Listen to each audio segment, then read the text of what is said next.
नमस्कार। मैं हूँ आपका छोटा सा नन्हा सा प्यारा सा ईशान सिंह। चलिए अब हम कुछ पढ़ेंगे। हेलो दोस्तों, आज हम पढ़ेंगे हिंदी व्याकरण का पाठ 1 भाषा, लिपि व व्याकरण। तो पहले हम ये जानते हैं कि भाषा के स्वरूपों का विकास कैसे हुआ।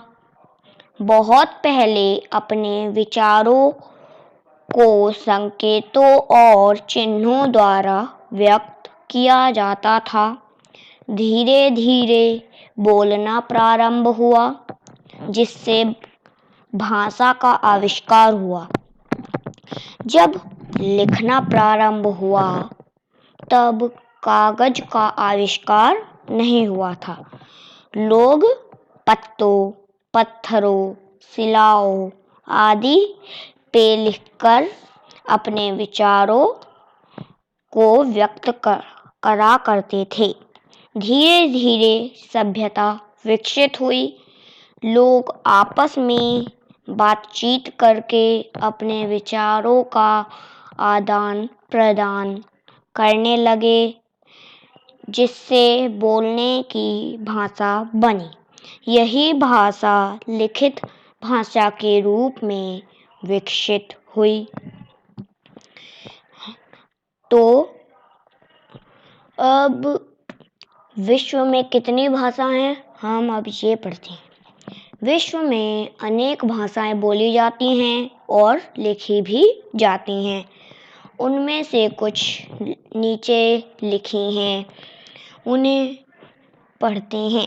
हिंदी, अंग्रेजी, संस्कृत, पंजाबी, कन्नड़, गुजराती, अरबी, जर्मन, जापानी और फारसी।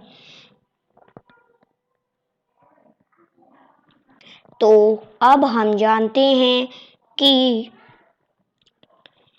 हमारे देश भारत में कितनी भाषा बोली जाती हैं। अपने देश में 22 भाषाओं को मान्यता प्राप्त है।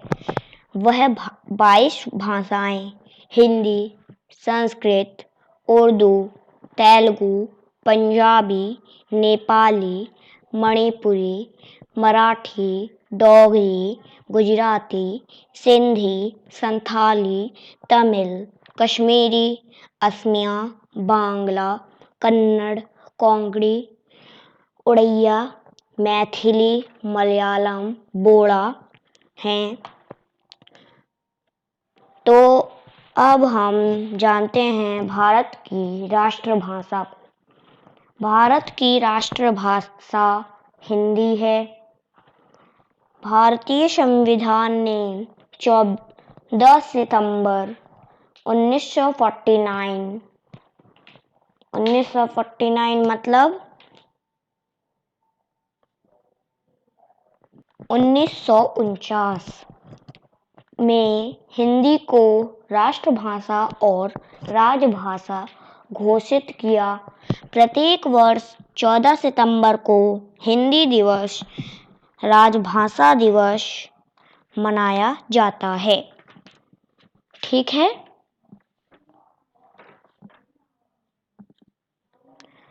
तो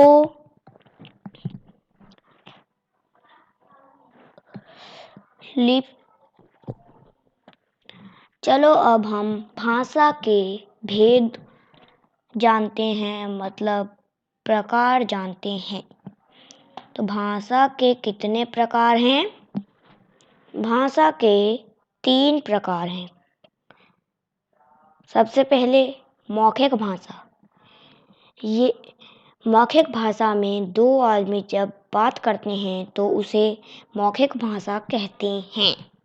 जैसे इस लड़की ने बोला हेलो और ये बोल रही है आप कैसी हैं। तो यह बात कर रहे हैं। बात करना मतलब मौखिक भाषा। यहाँ पे ये आदमी लिख रहा है तो ये कौन सी भाषा है? लिखित भाषा। और ये आदमी चांद के बारे में बता रहा है इशारों से। तो ये कौन सी भाषा है? सांकेतिक भाषा। तो अब हम इस पाठ के प्रश्न उत्तर पढ़ते हैं। सबसे पहला, भाषा किसे कहते हैं? अभिव्यक्ति का वह माध्यम जिसके द्वारा हम अपने भावों का आदान प्रदान करते हैं उसे भाषा कहते हैं। दूसरा, बोली किसे कहते हैं? सीमित क्षेत्र। सीमित क्षेत्र मतलब लिमिटेड एरिया। सीमित क्षेत्र में बोली जाने वाली भाषा को बोली कहा जाता है। अब अगला है, लिपि किसे कहते हैं? जिन संकेतों से हम भाषा के लिखित रूप को प्रकट करते हैं उसे लिपि कहते हैं। और अब अगला है, व्याकरण के कितने भेद हैं? उनके नाम भी लिखिए। व्याकरण के कौन कौन से भेद हैं? व्याकरण के 3 भेद हैं। सबसे पहला वर्ण विचार, दूसरा शब्द विचार और तीसरा वाक्य विचार। वर्ण मतलब अल्फाबेट, और फिर शब्द मतलब वर्ड्स, और फिर वाक्य मतलब सेंटेंस। तो अब हम आपको बताते हैं कि व्याकरण किसे कहते हैं। भाषा को शुद्ध रूप में लिखना, बोलना,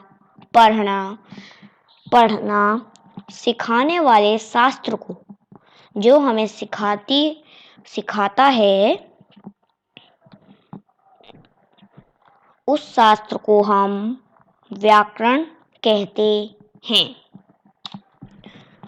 तो हम आपसे एक प्रश्न पूछते हैं कि जीमेल और ईमेल में क्या अंतर है?